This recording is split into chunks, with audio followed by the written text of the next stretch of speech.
қабырғасында Махамбет үздіктер атты студенттер сыйлығын табыстау рәсімі дәстүрге айналған. Шараның негізгі мақсаты түрлі деңгейде өткен білім мен ғылым, спорттық, шығармашылық сайыстарда университет намысын қорғап, биік белестерді бағындырған студенттерді ынталандыру. Биыл да дәстүрден жаңылмай білім ордасының жастар жөніндегі комитеті аталмыш жобаны жоғары деңгейде ұйымдастырды.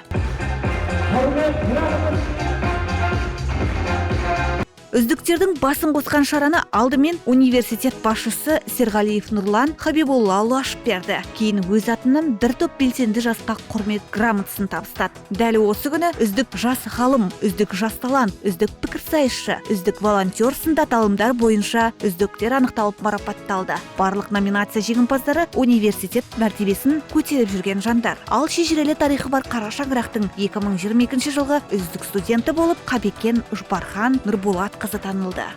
Мен өзім жалпы бұндай марапат үшін бір нәрсе алам деп жүрген жоқпын. Мен өзімнің жан қалауыммен жүрдім осы белсенділердің арасында. Өйткені студенттік декан болдым, шәкіртақы иегері болдым. Бұның барлығы да өзімнің жан қалауыммен. Мен ештеңені марапат үшін жасаған жоқпын.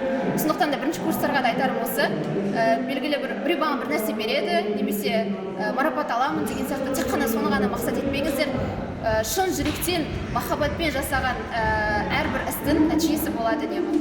Ғасырға жуық өмір кешкен университет үшін биылғы жыл жеңісті де жемісті әрі нәтижелі болды. Махамбет ұрпақтары еліміздің оқу орындарынан оза шауып ұшқыр ойларымен алдыңғы қатардан көрінді. Ал мұндай шаралар оларға одан әрі қолдау болмақ. Үздіктерге арналған шара мерекелік концертпен жалғасты. Салтанатты кеш мың оралған би әсем әнмен әрленді.